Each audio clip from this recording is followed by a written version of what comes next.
Alrighty, happy Wednesday and happy Earth Day to all the environmentalists on the call. We really appreciate your support of this web series, and we're so happy that the Greater Baltimore Climate Summit can continue throughout the year. We're honored to have Chris Marshall of the Hopkins Institute for Planetary Health on the call. They are a very strong partner of ours. They sit on the host committee. They've been able to help us out with the execution of our summits in the past. And so we're just extremely grateful for this institute and grateful to have Chris on here to talk to you all about what planetary health is. I think it's an emerging sector or space in the climate and environmental area. And this presentation I'm really excited about because it's going to talk about um, human and ecological health and how those two exist together and how we can think about, working those two together to promote them both at the same time rather than to see them separately. He's going to talk about the 9 planetary boundaries, which are super cool. And he's also just going to chat with you guys about climate change and what's at stake in the public sector, public health space if we don't take action, which I'm sure you all are aware of. I'm going to give you all an overview of what we're going to get into over the next hour or so. I'm going to talk to you about the Greater Baltimore Climate Initiative and what we're all about. Chris is going to give his presentation. We'll open it up for Q&A, and then if we have time, we'll go into some breakout sessions and you all can chat about what Chris talked about, what planetary health means to you specifically in your organization, and how there could be potential areas of collaboration within the groups. We'll do a recap of that and then we'll close out because I know you guys have some important things to get to on this Earth Day. So as I mentioned, we're going to talk a little bit about the Greater Baltimore Climate Summit, which is a grassroots initiative really hosted by a committee of professionals from Morgan State University, Baltimore Green Space, the HBCU Environmental Justice Tech Collaborative, and more local organizations. The summit is truly innovative. It's inspired by the California Strategic Growth Council and their investment in developing partnerships in urban and rural areas out in California. And it's tailored specifically to the needs of Baltimore City and the surrounding counties. And our, kind of main objective really is to foster collaboration across the ecosystem to ultimately enhance the environmental infrastructure and programming capacity. And so we like to bring awareness to the most pressing environmental issues in the region, whether that be data centers, energy, microgrids, water governance, water quality, all of those kind of controversial and very relevant environmental topics we like to, illuminate. There's also a landscape of funding opportunities and organizational readiness needed to access funding opportunities, which we are ultimately interested in increasing this region's organizational capacity to bring more funding into the region around the climate and environmental issues so that we can implement innovative solutions. We want to, at some point in the future, create a collective and synchronized agenda so that the region can capitalize on funding opportunities. And lastly, we want to make sure that it's a safe space so we can really talk about the real challenges, right, that are facing communities, including infrastructure funding, admin barriers, and of course, public policy. Want to give a real shout out to our host committee. If any of you are on, I think I saw Sean on the call. Without this incredible host committee, this work doesn't happen. This, summit, we're going into our 3rd year, doesn't exist, and we're not really able to kind of bring you all a platform to discuss what I just mentioned. We're interested in discussing and ultimately catalyzing collective action toward innovative solutions in the space. So these folks are super, super great and they volunteer their time all year to give you guys this platform. A little bit about our impact. Um, I think we've hosted, I think these numbers are old. We might have hosted maybe a little over 1,400 folks at various events, whether it be online or in person. So we're really, really happy to bring folks together We've been able to support folks with getting jobs. We've been able to support folks with building organizational capacity. We haven't done those analytics yet, but we're looking forward to building out a new impact report soon. And so with that, I would like to hand it over to, again, Chris Marshall. His resume is, just super, super incredible. He has a background working at a Fortune 500 company. He has a background in finance and organizational management. And the Hopkins Institute for Planetary Health is just super, you know, blessed, I'll say, to have him working with them to expand this new institute and ultimately contribute to cementing planetary health as a name in the climate and environmental sector. So I will hand it over to Chris Marshall. Thank you for that, Curry. You started out with some gratitude toward me, and I'll certainly receive that, but I'd love to amplify that and send it back to you. I don't know if there's anyone who's willing to turn their cameras on for a minute, but I'd love to give you a warm round of applause or a very hearty round of applause as we do on Zoom for all the work you do. Just thank you for all of that.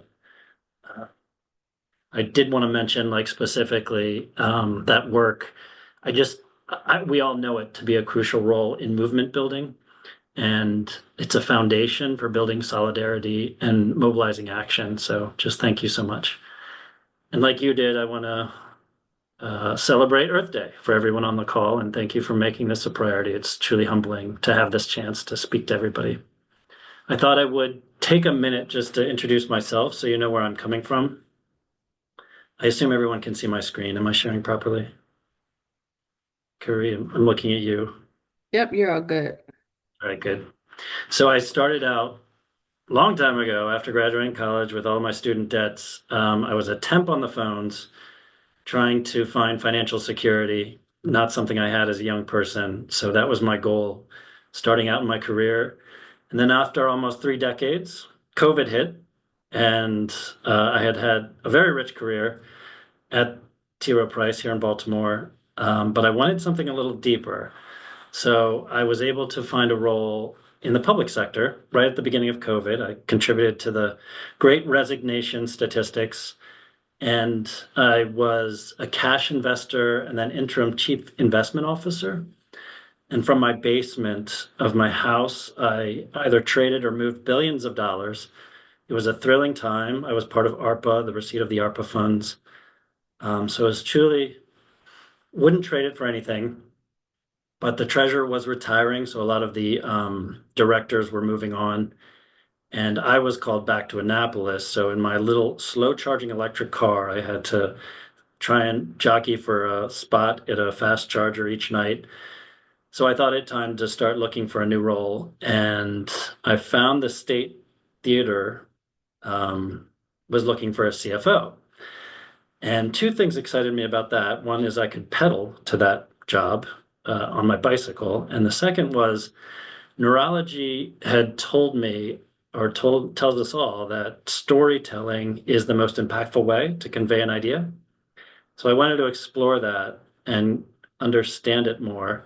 And of course, I wanted to learn the role of a CFO. So I joined the State Theater and I learned those things. It was hugely impactful, but also as a white man, I realized, and as a kind of a for-profit in my finance person, there was so much I didn't know.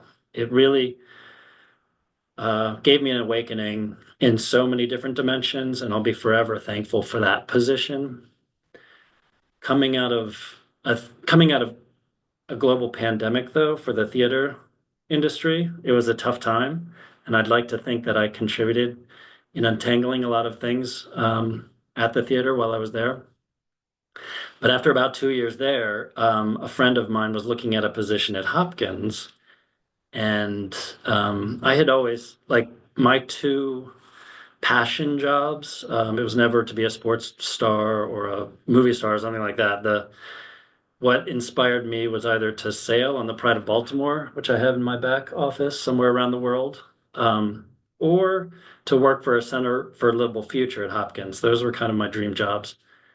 So for giggles, I looked at the Hopkins job board, and there it was, this position, the administrator for the Institute for Planetary Health, which was just being formed, and it was meant to catch this Planetary Health Alliance that had been in existence at Harvard, that Hopkins was stealing from Harvard.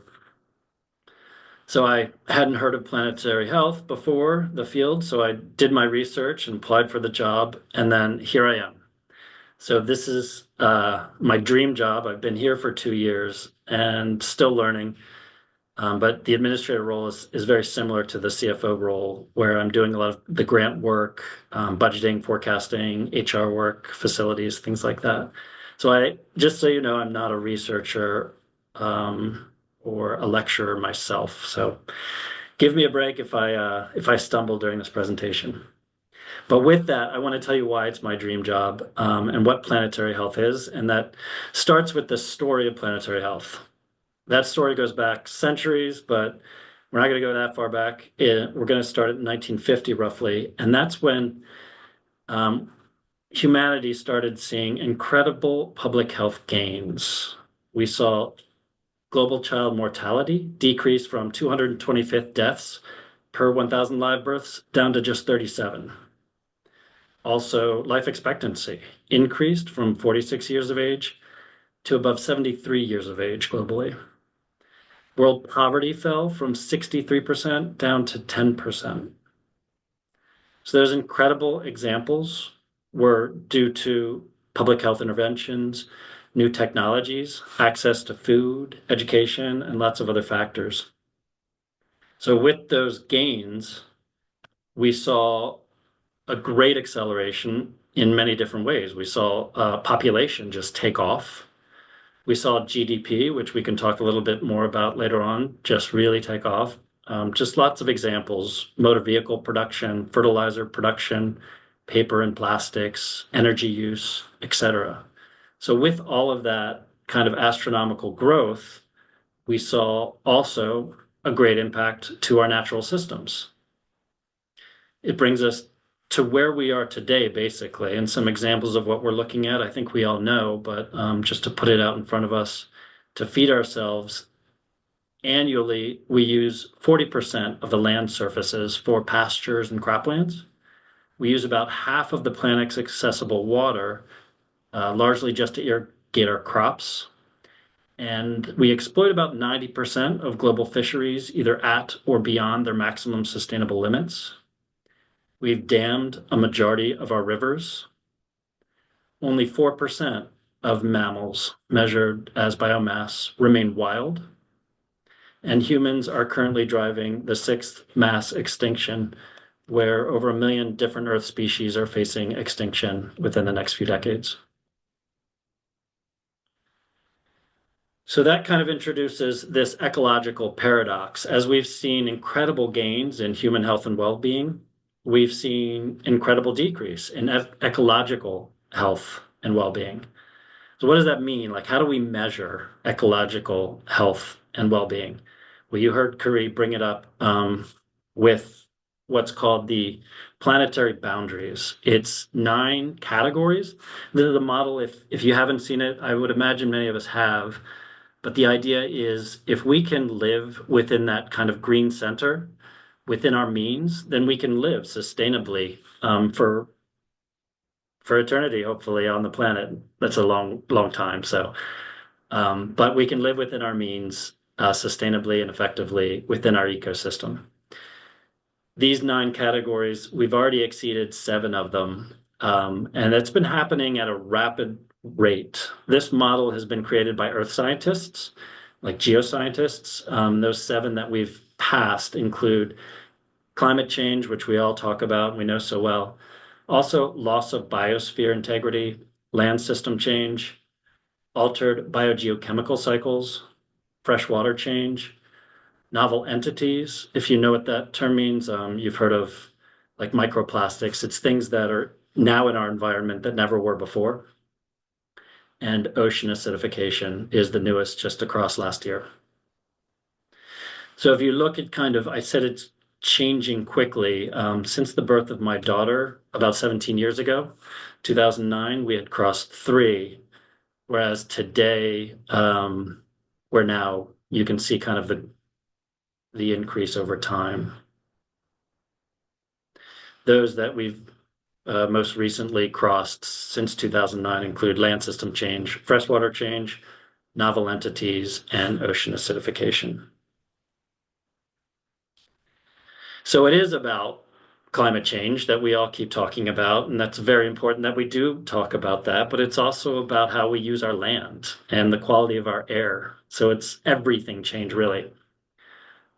Um, the concern, of course, is that we're jeopardizing all of those decades of human health gains that we talked about at the very beginning of this story. Um,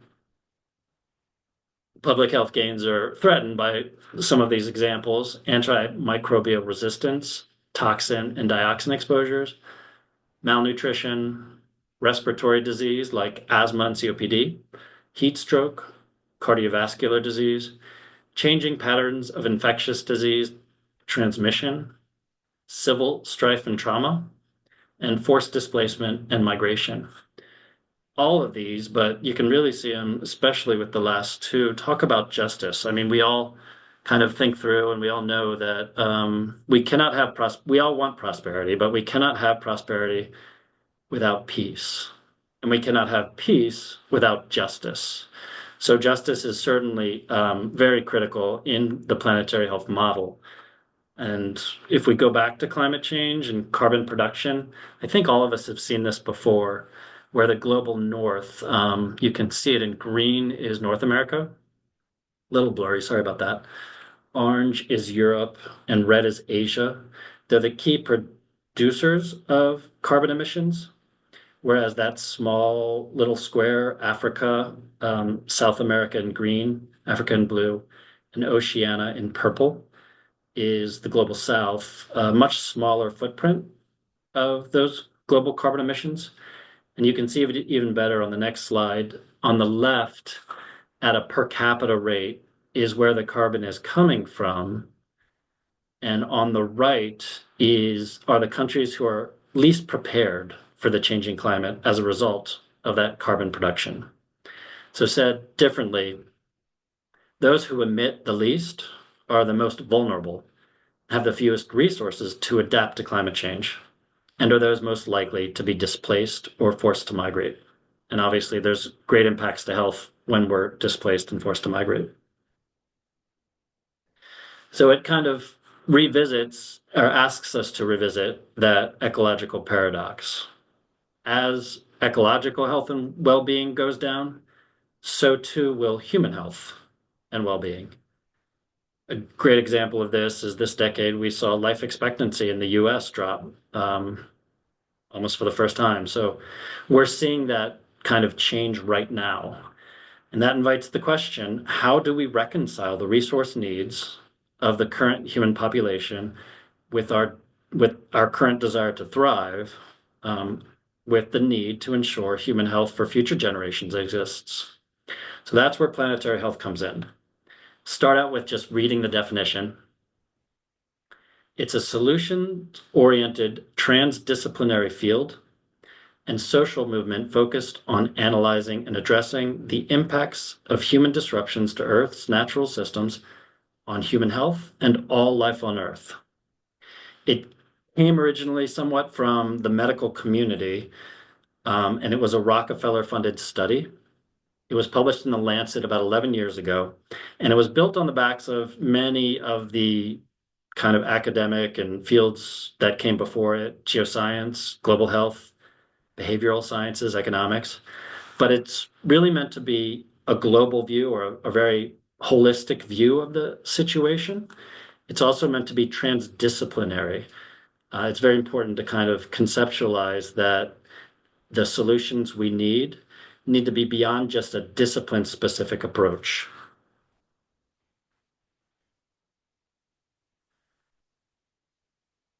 If you look at this slide, it's meant to just kind of focus that this is no longer an issue for just the environmentalists. This is an issue for all humans. Our continued health needs to be in the center of this global Earth crisis. And again, it's the medical community saying we need to look at how pollution is interacting with our nutrient overload of the oceans, as well as biodiversity loss, and what these different impacts are doing to our human health. So it's centering human health within our Earth crisis, and it's hopefully bringing to the forefront all of our needs to the Earth crisis rather than just an environmental issue. Some of us have seen different frameworks for human health and some of the problems with our environment. Obviously, Climate and Health talks about the changing climate and human health. And then many of us know the term One Health comes from WHO, and it historically has focused its research on infectious disease and zoonotic disease. And then Planetary Health includes both of those extremely important areas, but also the other areas as well, like air quality, resource scarcity, changes in biogeochemical flows, et cetera. So it's just meant to show kind of the holistic view of the situation.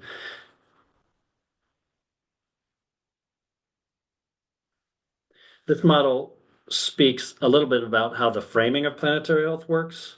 It starts on the left, that kind of dark blue area, the underlying drivers. It's the culture that we have today, our values, our behaviors, our consumption patterns. And then it looks at those and considers how they're impacting the environment. Again, we've talked about it, climate change, marine degradation, biodiversity loss, and then understands what that does across these different areas, not just one alone, but together on the quality of the air we breathe, our toxic exposure, extreme weather events like fires and storms, and then taking those events, how they impact each of us individually based on our ethnicity, our race, our wealth, how each of our different areas are governed, social structures we have, and the infrastructures we have. And then we understand as individuals how it impacts each of our health because it's affecting every one of us. But this is kind of the model or the framing of the planetary health impact to our health. This is a slide that's meant to depict, if you go harken back to the planetary, the model that the geoscientists built, on the left are those planetary boundaries, novel entities, climate change. And just this past summer, the scientists, the public health scientists, merged that. So the geoscientists and the public health scientists got together to understand how, as we exceed these boundaries, what exactly does that mean to our human health? So you can see it's a very busy slide, but it just goes to reinforce the fact that each of these boundaries affects our health, whether it's nutrition, non-communicable disease, infectious disease, mental health, or reproductive health and child health, maternal and child health. Um, it's transdisciplinary and it's very complex, but having that measure of how it impacts each of us and by how far was just accomplished this summer, also published in the Lancet. Another example of what happened this past summer was the International Court of Justice. I think many of us might know or track that, issued a landmark advisory opinion on the obligations of countries under international law to prevent and respond to climate change and its harmful impacts on health, human rights, and the environment. So these are some of the more recent accomplishments of the movement. So this speaks a little bit about the fact that we're in the midst of a transition, and it's really the greatest transition that our species has faced. We're just starting the transition, but we're being asked to reconsider and alter the way we produce our food, how we are manufacturing our products, how we're creating energy, how we construct and live in our cities, how we manage our natural landscapes and resources, and even just the stories that we're telling ourselves about our place in the world and our relationship to nature and what it means to live a good life. The Great Transition requires changes in every sector of life, so it's not just the manufacturing, but also policy, business, education, innovation. Each of us individually and the communities, we all have a role to play. And of course, we must proceed equitably so that nations and societies and communities all can move forward together. And then we're invited to revisit the ecological paradox and understand that we're actually looking for ecological harmony, where we are increasing ecological health and well-being in conjunction with increasing human health and well-being. So it's no longer a paradox. This slide is meant to kind of revisit the fact that it needs to be in collaboration. It needs to be collective action and harness diverse perspectives and resources and expertise to tackle these complex issues.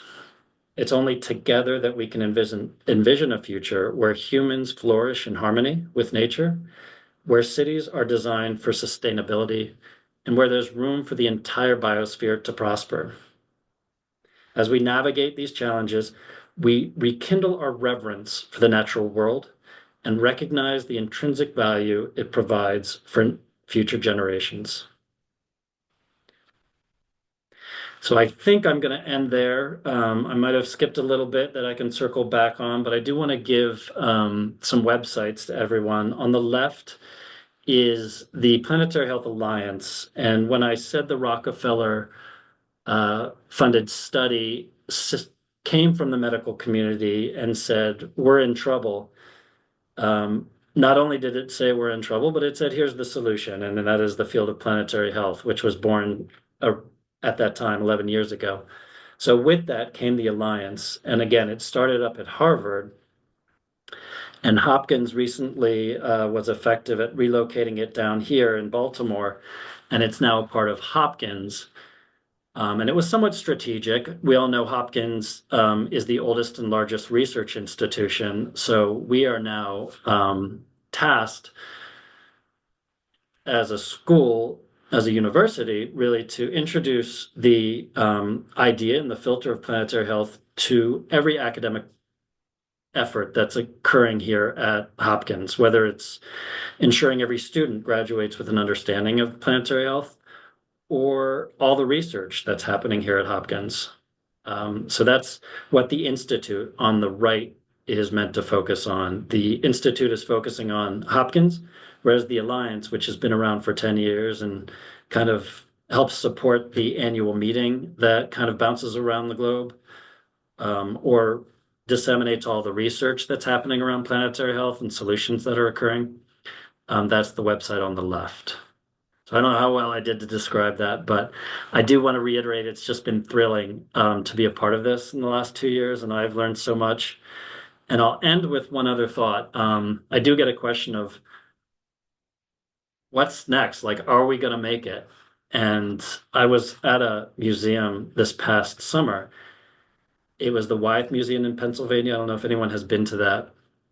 And I was looking at a portrait that Wyeth had drawn up, and it was entitled Public Health. And in the 50s, what public health meant is very different than what it means today. And it's really captured very well in this portrait. I'll show it in just a minute. But if we can change from that to where we are now, it's really thrilling to see what today will look like in 10 years or 20 years from now. So I have every confidence that we will get there almost because we have no other choice, really. But just being a part of the changes has been thrilling. So I'll stop with that. Kari, I don't know if I ran a little too quickly, but open to questions. No, that was super, super informative. And I'm always just in awe to learn more about the multidisciplinary approach of planetary health. And I have a better way to frame the discipline now. So thank you. Thank you so much. I'm sure that we have a ton of questions. And so how this is going to work is we're going to open it up for Q&A, and you can feel free to raise your parasocial hand on Zoom and we can call on you. to ask the question off mute, or you can feel free to drop the question in the chat. We already have a question from Rachel Singers, Baltimore Sister Cities. Hey, Rachel, what about the UN SDGs? How do they compare or relate or contrast to planetary health? I can do my best to answer that, Corey. I started out by saying I'm a huge fan of Corey's. I want to say I'm also a huge fan of Rachel. She's a powerhouse. So, Rachel, my response to you is the UN SDGs, there's 17 of them. That's another great model that measures our kind of current status of the planet. I've heard, and a reminder at the top, I introduced myself as administrator, not a scientist myself. So take this response with a grain of salt. But my understanding is that that SDG model is not perfect in that it doesn't introduce the cross-pollination that exists with these different issues, and it doesn't also provide a hierarchy of those which are more important than others. So again, it's kind of that medical community saying we can't misdiagnose the problem. It's not a single solution issue of carbon capture that's going to get us out of this. Instead, we have to look broadly and holistically and understand the complexity of how these different disciplines both are part of the problem and also part of the solution. So that SDG model currently has uh, an opportunity, maybe, I think some have said, to evolve. And in fact, we have an MOU in place with the UN um, to see if there's an opportunity to to see what changes can occur with those SDGs. So thanks for that question. Hmm.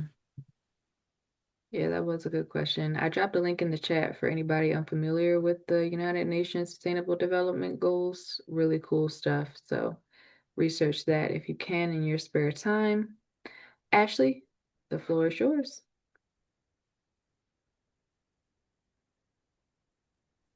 Hey, Chris. Thank you so much for that presentation. It was great, if somewhat depressing, but a lot of us already know a lot of this, and that's why we're here.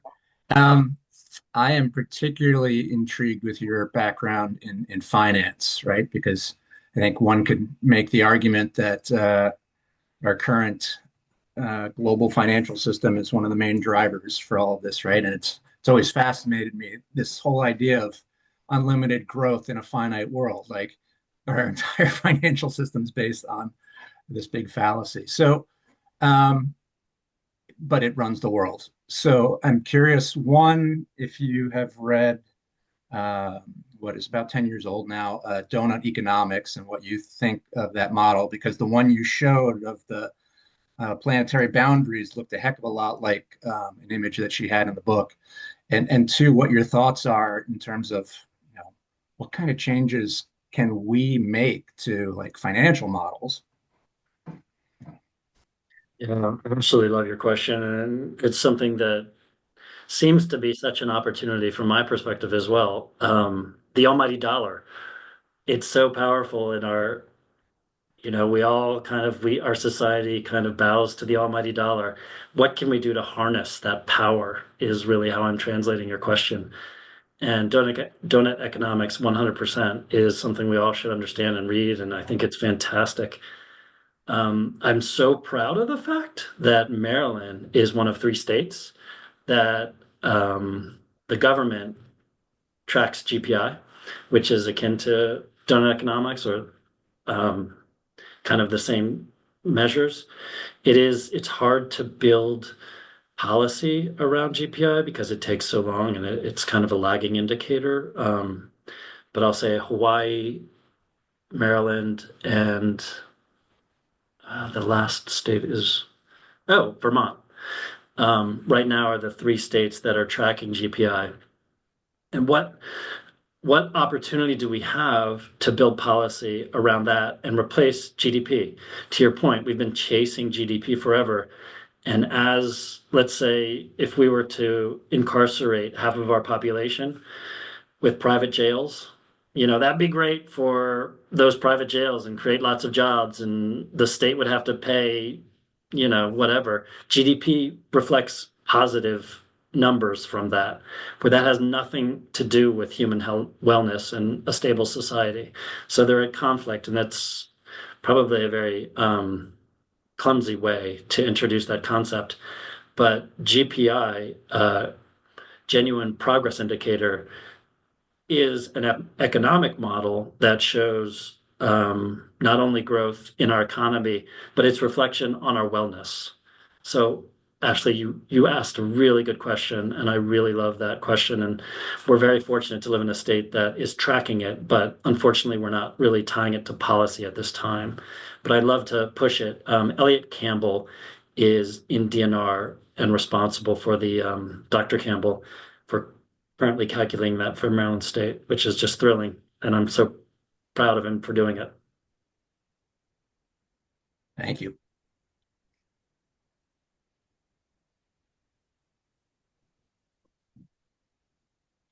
Awesome, awesome. Any other questions? I'm reading from Shan. Oh, okay, let me scroll down. Um, it's a really good question. If I can read it out loud, it says, I am challenged with how to lead students of action and hope in face of these global issues that dwarf and depress us. Are there actions students can take that can lower their carbon footprint and give them a meaningful voice in political and economic systems? I think it's a brilliant question. And I mentioned I have a 17-year-old. I also have a 20-year-old. And the mental health challenges they're facing, like what's in their future? What are they inheriting? And as a result, how do they get off the couch? Um, so that's a very serious question. And I've found obviously as arguably always being a part of the problem. I did create a nonprofit around sustainability in Baltimore, but I personally have never lived a sustainable life. I'd be so proud of myself if I could claim that I did. So I've only ever contributed to the problem, but how I'm able to move forward personally is by now being part of the solution as best I can. So that's what I would say to any student. It provides that a lot more mental stability by rather than worrying about it, doing something. I know personally it's made me feel a lot better about my existence and now having a 9 to 5 in this role rather than simply being part of the problem. So that's my best answer at answering you, Shan. Thank you for Hey, that. thanks, Chris. Okay, thank you. We have a question from Reginald. Can you speak generally about how the organization pursues environmental justice? Yeah, it's a great question.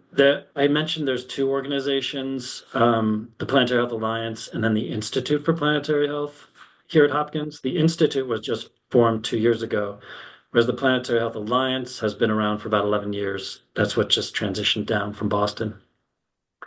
The Alliance has, I think, 7 hubs. For instance, a North America hub, a Europe hub, multiple Asian hubs, multiple African hubs. And one of the newest hubs they're looking at is an Indigenous hub.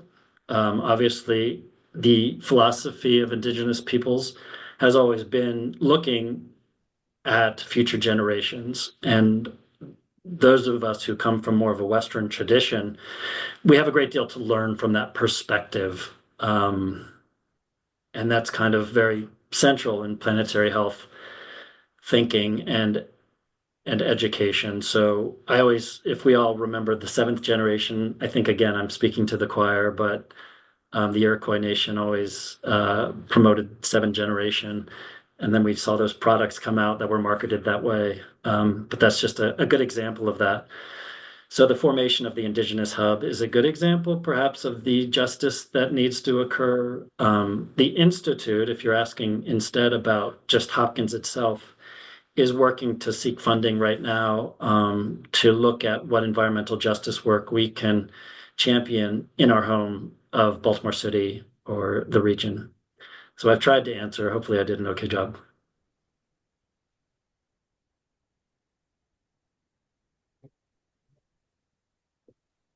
And you also mentioned a partnership with the UN, right? Yeah, the UN certainly has a very deep connection to indigenous peoples. And a lot of that work is reflected in the Alliance on the website. So if you haven't had a chance to look at that website, we just redid it a year ago, and it's such a deep and beautiful website. It kind of collects a lot of the research that's occurring around the globe. Obviously, far more in other countries, perhaps some of the solutions that are going into place. I mentioned it's a solutions-oriented field, but what I failed to bring up with the birth of the field is the Welsh government. I don't have those acts in front of me, but they've reframed at the time of the birth of Planetary Health Field a change to integrate human well-being rather than just chasing GDP. And then more recently, the Malaysian government 2 years ago launched an act getting behind planetary health. And I happened to be in Malaysia at the time during the annual meeting. So it was just thrilling being a part of seeing a whole country kind of embrace the idea of planetary health. And then just last week, the Canadian Senate spent a good amount of time discussing planetary health and how to integrate human well-being in its governance model going forward. So I don't know how I got on that, Curry, but I thought I'd share it. No, all cool stuff. Big institute. I didn't realize how global it was. We have a question and a hand from Damien. Yes. And thanks, Chris. Really good presentation, and I'm glad you also made the tie back, to indigenous communities. They've kind of always recognized that connection between, body, mind, spirit, and in the earth, in our, physical and mental well-being. My question is, do you think, kind of on the whole, when you talked about, we kind of create the problem, we're the source of the emissions and other people have to suffer the consequences. Um, do you think, as say a nation or society, we're willing to make the sacrifice that might be necessary from an economic standpoint because we have such our economy is extractive and it's exploitive for the most part, but we all benefit on it. We all take it for granted to an extent. But do you think we're ready to make even the short term or medium term sacrifices that may take to improve the planetary health? Because I don't see how you can't say we have to sacrifice some level of living standards in some point, in at least the short term, to get there in the time it would take to really solve the problem and help everyone else. So I'm just wondering, do you think we have the appetite, for that, in the short run? Because we know the problem, but are we willing to do what it takes maybe to get there? And it's, for the sake of justice or whatever you want to call it. Yeah, that's also a brilliant question, Damien. And I'll answer it from my perspective, not from Hmm. the Institute or the Alliance. My understanding or thought or the thinking I've have around that is to your point, we have all of the answers today to kind of solve this Hmm. crisis, and we haven't solved it. So where's the hope? Maybe is another way of kind of reframing your question. Hmm. And my reaction to that is these young generations that are happening are Hmm. arguably far more kind of socially minded and collaborative than, Hmm. say, my generation or even older generations, which were more into kind of what's in it for me and I need to get Hmm. ahead. So we're Hmm. seeing the change that needs to happen. To your point, is it happening fast enough? Well, the question is, we're already dying by the tens of millions just today. Hmm. So will that change happen literally tomorrow? The answer is no. How many of us will continue to die based on, and when I say we're dying by the tens of millions, it's best to Hmm. understand what I'm trying to say. Like, as climate change is happening, Hmm. areas of the globe that have never been affected by malaria, for example, are Hmm. now at risk of malaria disease. So when Hmm. people are now catching malaria and maybe dying, it doesn't say planetary health on their death certificate. Of course, it says malaria. So it's Right. really hard to measure, but it's very important to have kind of this measurement and this field present so we can understand the big picture. But Mhm. I think your question is how many more of us must die before we kind of flip the switch? And it will remain gradual, Damien, and I think we Mhm. will continue to kind of suffer and die. I hope it sounds so cavalier the way I'm saying it, and I don't mean to say it like No, that. no, I know what you mean. No, I totally understand where you're coming from with that, and I think it makes sense.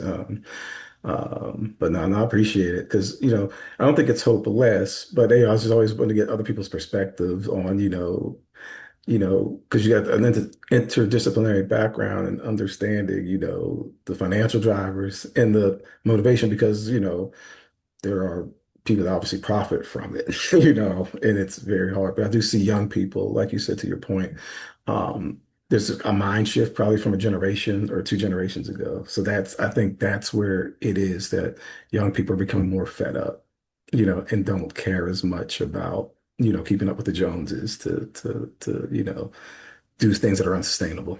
Yeah. And the punchline of where I was building to say is Hmm. there's no choice but this. Yeah. Yeah. I feel very confident that we will get Hmm. there. But what, to your point, what is the sacrifice? What is the pain between Yeah. today and whatever that end point is, which it's never a destination, it's always a journey. But yeah, how much pain will we go Mhm. through between now and then? Yeah. No, thank you. Cool. We got a little existential, but love it.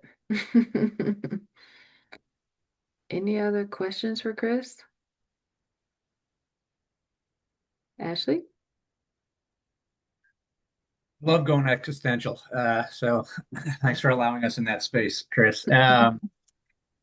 I'm curious, you talked about the power of storytelling and the power of community, both things that strongly resonate with me, um, and the fact that you've landed your dream job. I'm curious, what's your dream story? What's your dream vision for Baltimore in this space?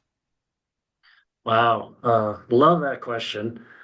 Um, Rachel keeps beating on my door. We have some academics who have been busy writing a white paper around planetary health cities. So the concept of planetary health or the field of planetary health is 30,000 foot, right? And then we know we've all been talking about sustainability for a very long time, but it's connecting kind of that big picture to the micro.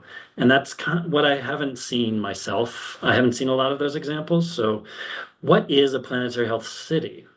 So that's what these academics, along with partners, even in the public sector, have been writing. And we hope to see it published perhaps this summer, and we'll be able to kind of socialize it once it's published. Um, and it would just be thrilling from my perspective if Baltimore could be a model planetary health city. I'm not the first to say that. It wasn't my idea, but I think it's a brilliant idea.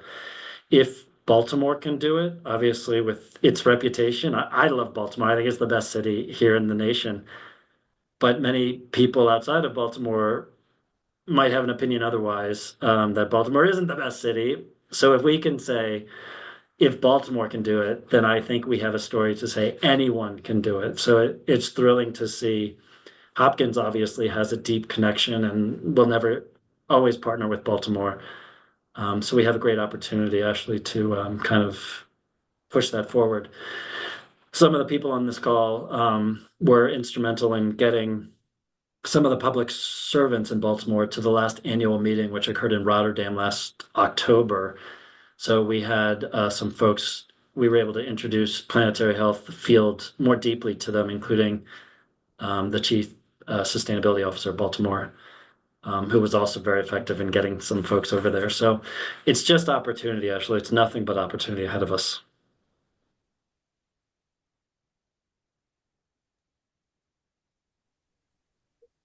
Go Baltimore.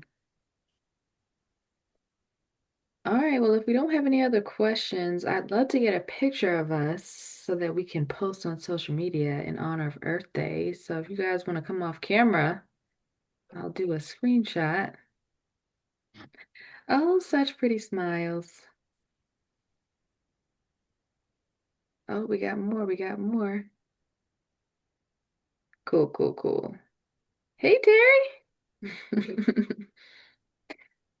Alrighty. Let me see if I can rearrange this. So I love this that Zoom highlights like who was speaking recently, but how do I get it to look how it used to look with everybody? But you know what? Chris is our guest speaker, so we'll put him on the platform. All right, countdown. 3, 2, 1. Say cheese. Got it, got it. Thank you guys. Thank you guys so much. Alrighty, well, Chris, we've learned so much. We appreciate you. And if we're gonna post this video on YouTube, so if you guys missed it or want to catch up on something, the video will be available and we'll be sharing it out. Chris, if you want to share your slides, that'd be helpful. We'll do a recap and send out the slides to you all after this. We thank you guys so much for tapping in and spending lunch on Earth Day with us, and we hope to see you all soon. Bye Have a bye. good day. Thanks, Chris. Thanks for Thank you. Bye bye. Of course. Thank you so much.